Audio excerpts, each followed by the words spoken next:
దొమ్మీలు, దాడులు, రక్తపాతాలు, పెట్రోల్ బాంబులు, గాల్లోకి కాల్పులు. ఏపీ పోలింగ్లో జరగాల్సిన దారుణాలన్నీ జరిగాయి. ఇంత దరిద్రంలో కూడా మంచి విషయం ఏంటంటే రికార్డు స్థాయిలో పోలింగ్ జరగడం.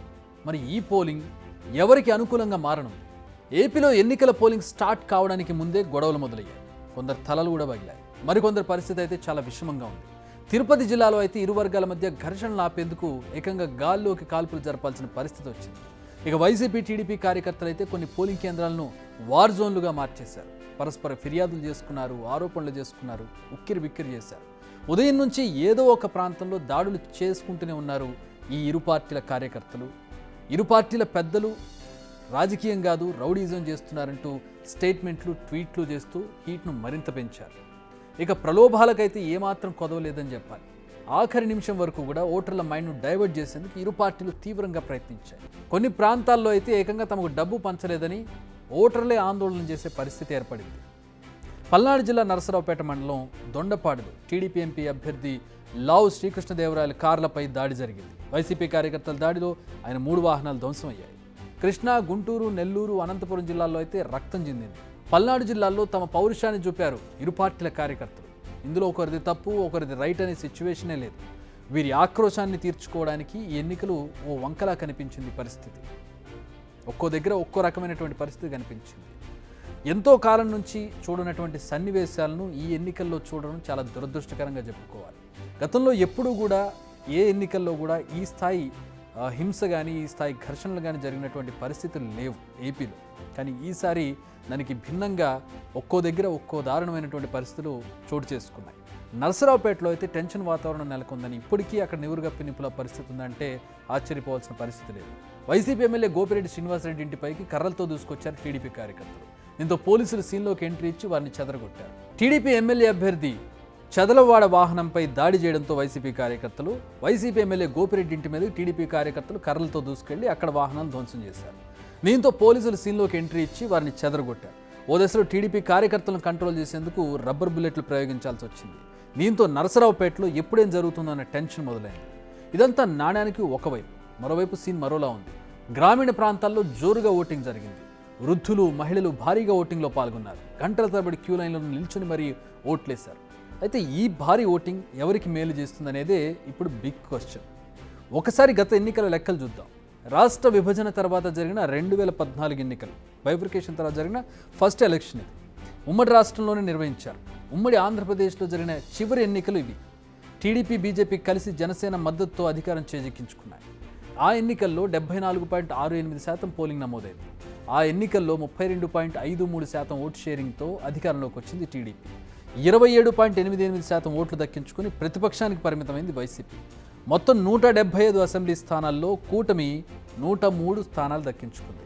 కానీ 2019 ఎన్నికల నాటికి ఏపీ ఓటర్ల మూడు మారిపోయింది. అనూహ్యంగా 80.39% పోలింగ్ నమోదైంది.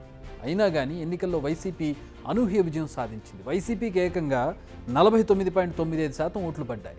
151 సీట్లు దక్కాయి. 39.17% ఓట్లు దక్కించుకున్న టీడీపీ 23 స్థానాలతో ప్రతిపక్షంలో కూర్చుంది. బీజేపీకి అయితే డిపాజిట్లు గల్లంతయ్యాయి. కనీసం 1% ఓట్లు కూడా దక్కలేదు. అయితే ఇదంతా పాస్ట్, గతం. ఇప్పుడు ట్రెండ్ మరోలా ఉంది. మళ్ళీ అదే రేంజ్లో పోలింగ్ జరిగింది. మహిళలు భారీగా ఓటింగ్లో పాల్గొన్నారు. దీంతో వీరంతా ఏ పార్టీకి అండగా నిలిచారన్న దానిపై ఆసక్తికర చర్చ జరుగుతుంది. ఎవరి అనాలిసిస్లు వాళ్ళు. నిజానికి అధికార వైసీపీ అధినేత వైఎస్ జగన్మోహన్ రెడ్డి ఈ సెక్షన్ పైన ఎక్కువగా ఫోకస్ చేశారు. అవ్వాతాతలు, అక్క చెల్లెళ్ళు అంటూ ప్రతి స్పీచ్లో వారిని మంచిగా చేసుకునే ప్రయత్నం చేశారు.